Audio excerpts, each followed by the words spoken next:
nom du Père, du Fils et du Saint-Esprit, ainsi soit-il.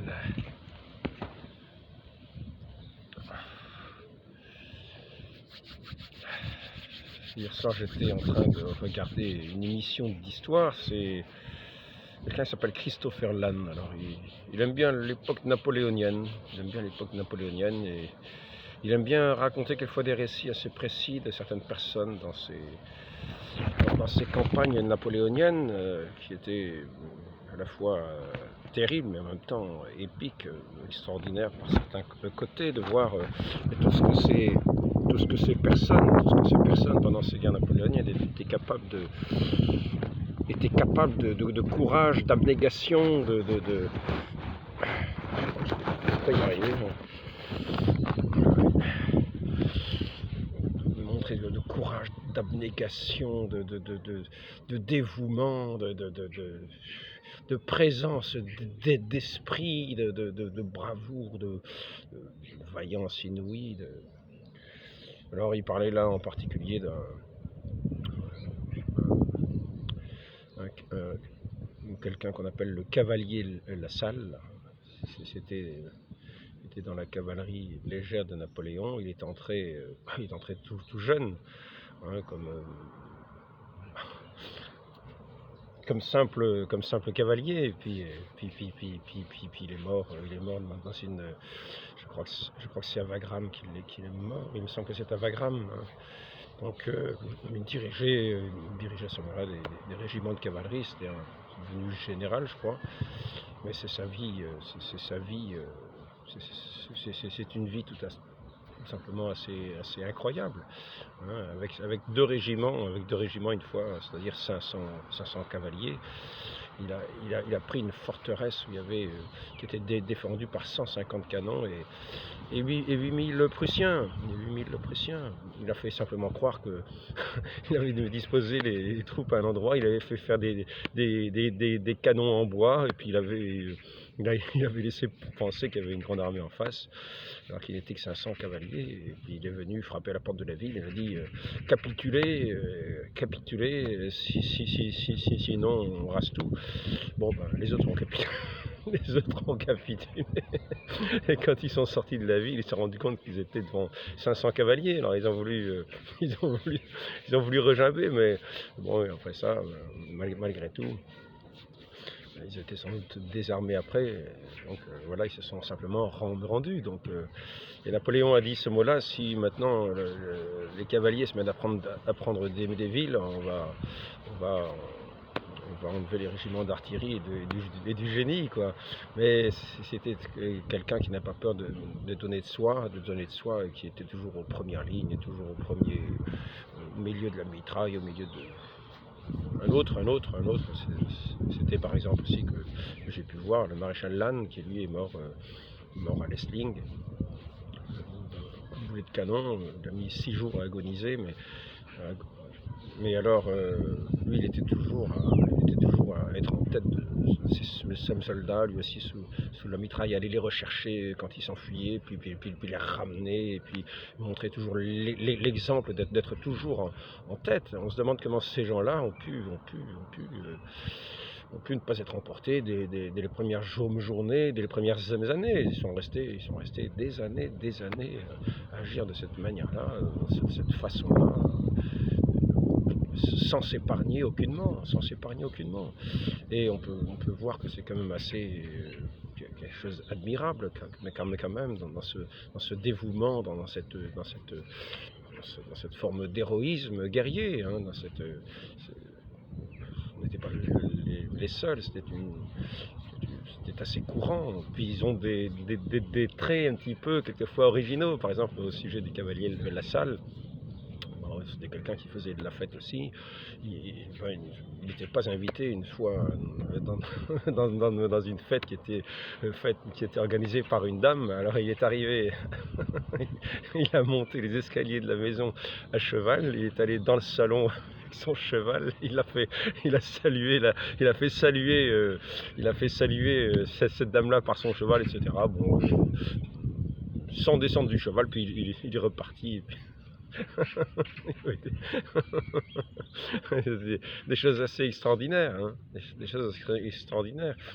Lui, Saint Paul, lui, nous parle des coureurs du stade, hein. Il dit il faut s'exercer pour les coureurs du stade pour remporter une couronne de laurier qui fane. Hein. Cavalier de la Salle disait j'ai eu les honneurs, la fortune, comment dire, cette gloire, etc. Maintenant, je peux mourir. En gros, il dit ça, quoi. Hein. Et puis il est mort très peu de temps après. Mais c'est ça, ça aime cette gloire, ça aime cette fortune. Il pensait quand même à sa famille, donc ça aime cette fortune qui permettrait à sa famille de vivre. Donc il a quand même eu cette pensée. Donc c'était quand même pas ces gens-là n'étaient pas n'importe qui. C'était des personnes qui quand même qui avaient quand même comme je le disais une abnégation d'eux-mêmes, un dévouement. Ouais. Et donc si on regarde maintenant du point de vue de la vie des saints, bien souvent, on trouvera que pour le royaume des cieux, il ne faut pas montrer moins d'héroïsme, mais bien au contraire. Et cet héroïsme est quotidien. Cet héroïsme est quotidien et consiste en une lutte quotidienne, en une victoire qui doit être quotidienne, en un combat qui doit être quotidien. Quand nous entrons dans ce carême, mais toute la vie peut être aussi comme un carême, hein. Toute la vie peut être un renoncement ici-bas, une lutte ici-bas. Il faut utiliser les armes de ce combat contre le monde, contre la chair, contre Satan, contre le diable. Hein. Et ces armes-là sont des armes qui nous sont données par la force du Saint-Esprit. La force du Saint-Esprit qui nous donne les armes de la victoire, qui nous donne cet amour qui est plus fort que la mort. Mais il faut combattre, il faut s'exercer, sinon s'il n'y a pas de combat, il n'y a pas de victoire. Et nous avons vu par le passé la vie de ces saints qui n'étaient quelquefois semblaient comme ça d'une apparence banale. Mais qui ne montrait pas moins de traits éclatants. Si on prend simplement Sainte Bernadette, il y a un moment, un riche monsieur, au moment des apparitions, hein, au moment des apparitions à Lourdes, alors que la réputation de Bernadette en sainteté commence à croître. Il commence à avoir une réputation un peu partout à travers la France et peut-être le monde. Et là, il y a toujours des agents du commissaire Jacomet, hein, qui va voir s'il n'y a pas la supercherie quelque part. Et là, on ne sait pas si ce monsieur était comme un agent, hein, comme un agent de ce commissaire, parce qu'il s'agissait de savoir si la famille de Bernadette ne tirait pas profit avec de l'argent qu'on lui donnait ici ou là. Il y a un monsieur qui dépose un jour une grosse bourse d'or sur la table, alors que ces gens-là étaient des pauvres, que le père avait été même en prison, par sa pauvreté. Je ne sais plus ce qui s'était passé exactement, mais c'était des gens très pauvres. Sainte Bernadette n'acceptait pas qu'on donne de l'argent, et ses parents de la même manière. Ce qui fait que cette personne, que cet homme riche qui a déposé sa bourse d'or sur la table dit mais vous pourrez en faire profiter d'autres, etc. Non. Et ça, ce sont des traits qui sont aussi glorieux. Ce sont des traits glorieux qui sont du quotidien de ces petites gens, qui ainsi remportent cette victoire sur ce monde, cette victoire pour ce royaume de Dieu. Et des traits comme ça sont les plus courants chez Sainte Bernadette, quand elle passe devant le policier, qu'elle est interrogée, qu'on lui fait subir les interrogatoires de toutes les manières à la fois, ou bien alors doucereuse, aimable, ou bien alors justement en essayant de faire impression sur cette jeune fille qui a 14 ans, hein, en se mettant une espèce de colère, de de rage, etc., pour impressionner cette petite, et elle reste dans dans cette même paix, en répandant tout simplement ce qu'elle avait toujours dit, avec des paroles, des paroles de sagesse, comme on a pu retrouver dans dans nombre de vies de saints, comme par exemple Sainte Jeanne d'Arc, qui dit c'est les hommes combattront, et c'est Dieu qui accordera la victoire, parce que ceux qui l'interrogeaient lui disaient, bah, si c'est le bon Dieu qui donne la victoire, il n'y a pas besoin qu'on combatte, hein, il va donner la victoire. Non, les hommes combattront, et c'est Dieu qui accordera la victoire. Et il m'a semblé avoir trouvé cette phrase-là en même temps, mais elle ne savait pas lire, dans un texte, je ne sais plus si c'était les proverbes, ou enfin un texte de sagesse qu'on trouve dans la Bible. C'est un texte quasiment, une phrase qui est quasiment dite dans la Bible. Mais des phrases de ce genre, des réponses de ce genre qui montrent, qui sont aussi éclatantes que ce geste de ce Lassalle qui rentre à cheval dans le salon, qui monte les escaliers à cheval, qui va dans le salon où il y a tout le monde, qui repart en descendant les escaliers, qui se montre avant de descendre par la fenêtre aux hussards qui sont dehors. il faut voir ce que c'est. Mais ces traits-là sont aussi éclatants. Ces simples traits de parole, de sagesse sont aussi éclatants que ces traits vivants. Et comment dire,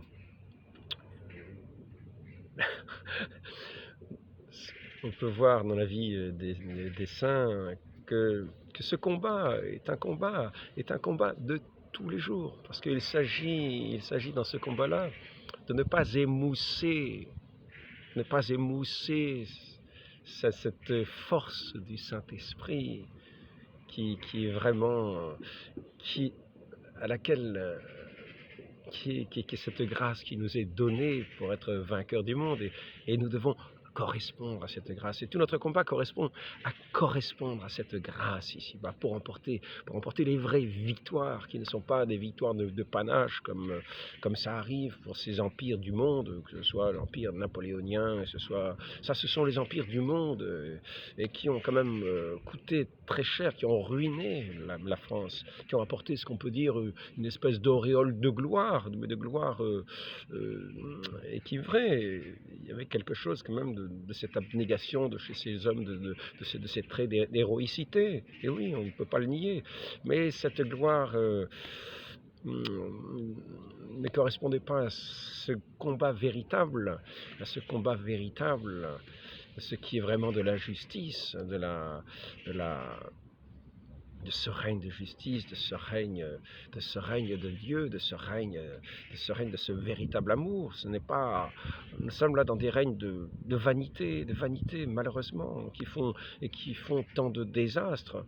Nous ne savons pas la limite quelquefois du mensonge, des ordres qui sont donnés, non pas de la part de ces combattants qui donnent leur vie, qui eux sont en pleine vérité. Ils avancent sous la mitraille, ils donnent leur vie de cette manière-là. C'est tout simplement admirable.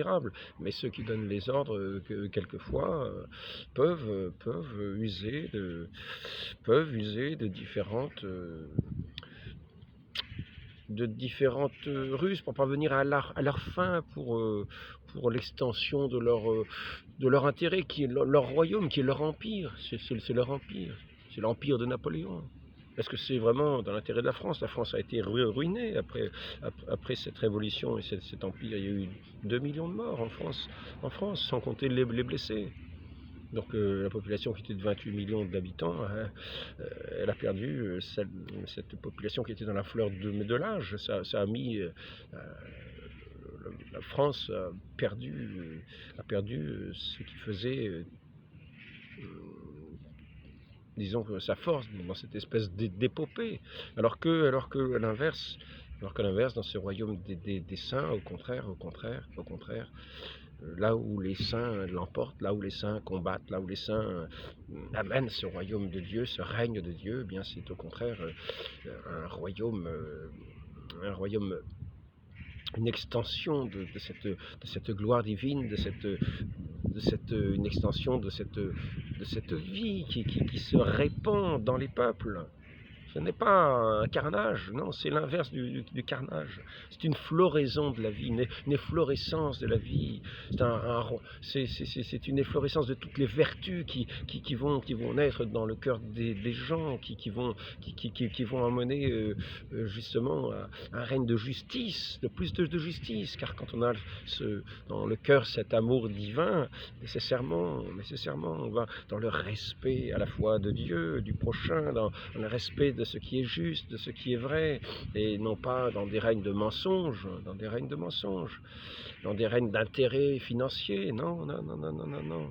On va vraiment dans le sens de ce qui est, de ce règne de Dieu qui donne vie, qui est venu donner la vie et la vie en abondance. Et c'est pour ça qu'il nous faut combattre avec plus d'héroïsme que tous ces soldats de ces empires, de ces royaumes terrestres. Il nous faut combattre avec plus de vaillance qu'eux, parce que ce règne est un règne.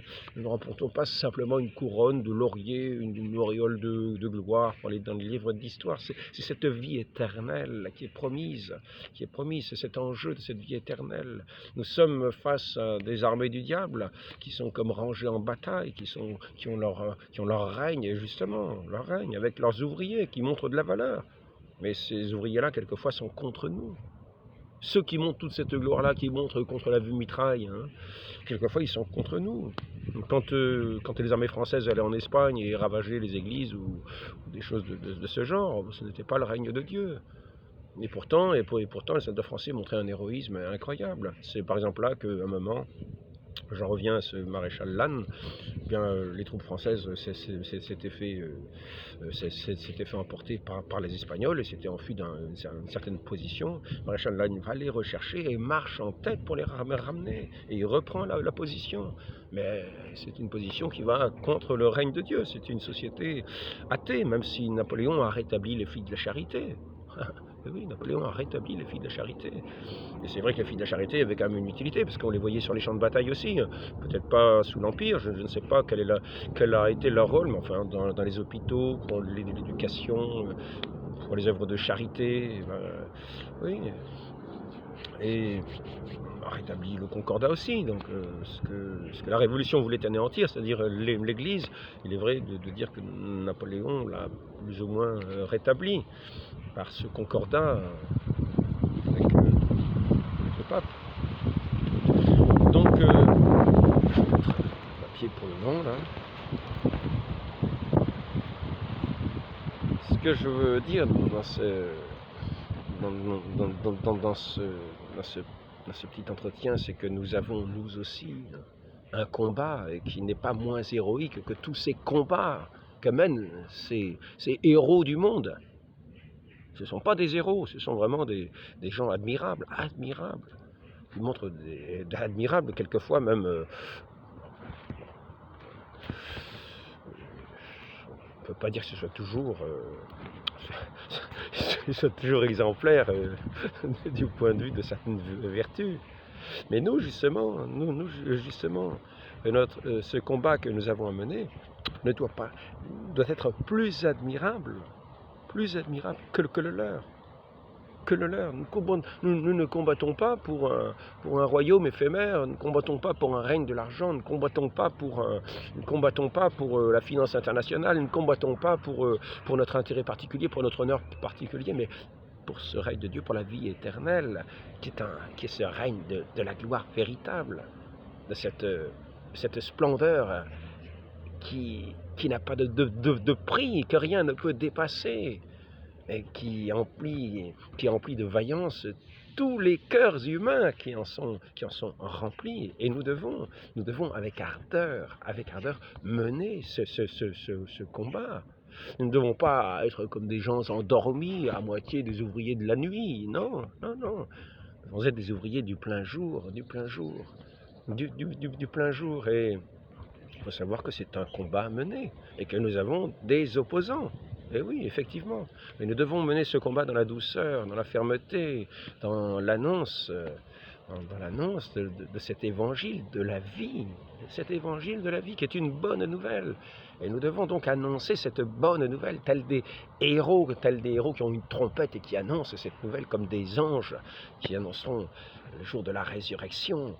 Et nous devons déjà être comme ces héros qui sonnons cette bonne nouvelle et qui va, d'une certaine manière, faire redresser les âmes, redonner vie à ces âmes mortes, les amener à la vie, les conduire à la vie, les ressusciter d'une certaine manière, les conduire à la résurrection véritable, serait-ce que par le baptême, même si ce n'est pas la résurrection comme on l'entend, avec la résurrection des morts, mais c'est quand même une résurrection des âmes. C'est-à-dire que nous devons amener à la lumière tout ce monde enténébré, tout ce monde enténébré qui a ses honneurs, qui a ses certitudes, mais qui est justement enfermé dans ces certitudes et dans ces ténèbres. Et nous devons les sortir, et nous devons mener ce combat, et nous devons le mener impérativement. Ce n'est pas quelque chose de facultatif. Nous devrons rendre compte du fait de ce que nous aurons fait. Qu'as-tu fait de ta vie, ne sera-t-il dit? Qu'as-tu fait de ta vie? Qu'as-tu fait de ta vie? Et que n'as-tu pas fait? Tu es resté, tu n'as pas fait ceci, tu n'as pas fait cela que tu aurais pu faire. Il faut avoir l'amour est inventif à l'infini. C'est Saint Vincent de Paul qui nous dit cela. Et dans le domaine de la charité est inventive à l'infini. Donc si nous avons cette charité en nous, si nous avons cette grâce d'avoir cette charité en nous, cette force de Dieu, cet Esprit Saint, eh bien, accueillons-le de tout notre cœur. Et avec lui, utilisons notre intelligence. Et il nous fera justement utiliser notre intelligence, parce que là où nous voyons qu'il faut un besoin, nous allons avec toute la force de l'intelligence, avec toute la force que nous avons, mettre tout notre esprit à trouver des solutions. Cet Esprit Saint nous fera trouver des solutions là où nous ne verrions que des murs, que des murs. C'est ainsi que d'une certaine manière on pourra passer à travers des murs, comme le Christ passe à travers le mur pour entrer au Cénacle lors de sa résurrection. Mais là, je parle en image, mais quelquefois nous voyons comme des murs devant qui semblent nous empêcher, mais emplis de cette charité, emplis de cette force de Dieu, emplis de cette intelligence qu'il nous donne, parce que la charité est inventive à l'infini. Entrons dans ce mouvement de la charité. Et nous économiserons pas ni notre intelligence, ni nos corps. Voyons ces missionnaires partout où ils sont allés. Ils ont conquis quelquefois des empires à eux tout seuls. Ils sont allés quelquefois quasiment seuls. Si nous pensons à Saint François Xavier, il n'avait pas toute une armée avec lui. Non. Ils se sont donné de la peine, ils ont marché dans la solitude, dans le froid, dans la faim, dans des pays inconnus, dans des pays tout à fait inconnus, au milieu de jungles, au milieu de bêtes sauvages. Et ils avaient ce courage et cette force de faire tout cela, dans des traits les plus héroïques, en affrontant des populations qui étaient quelquefois hostiles. Ils arrivaient dans des pays hostiles. Un bon nombre sont morts martyrs pour témoigner de la foi. Ils ne se sont pas économisés.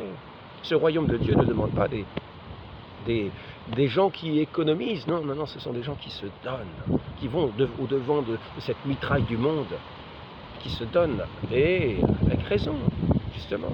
Il faut utiliser la raison, il faut utiliser l'intelligence, mais il faut utiliser les dons de Dieu, les inspirations qu'il nous donne, car il est cet esprit d'intelligence. Sachons écouter ces inspirations pour mener ce bon combat, pour mener ce combat de la gloire de Dieu, du saint nom de Dieu. Donc, il nous faut bien considérer que nous ne sommes pas ici-bas. Nous ne sommes pas ici-bas pour dormir. Dans les cimetières, là où nous allons, voyons, ici repose, mais ce n'est pas ici-bas maintenant l'heure du repos. Il n'est pas l'heure de se croiser les bras, de mettre les mains dans les poches.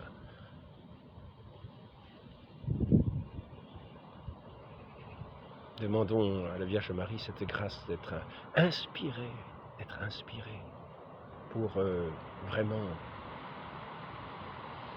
lutter, combattre pour cette extension de ce royaume de la vie, de ce royaume de Dieu, de ce royaume auquel tous les hommes sont appelés à entrer pour cette gloire éternelle. Très Sainte Vierge Marie, accordez-nous cette grâce de ne pas être des endormis, mais de veiller. Et à l'exemple des saints, de marcher à leur suite, et à la suite de votre Fils bien-aimé, qui est notre modèle, qui est notre grand chef, qui est celui qui nous a donné par avance la victoire, et qui a combattu avec cette arme de la croix, sous cette bannière, qui nous a donné la victoire par cette bannière, qui est notre bannière de la croix, à laquelle nous marchons à sa suite, dans cette abnégation, dans ce renoncement à nous-mêmes, dans cet amour du prochain, dans cet amour de Dieu. Ainsi soit-il, au nom du Père et du Fils et du Saint-Esprit, ainsi soit-il.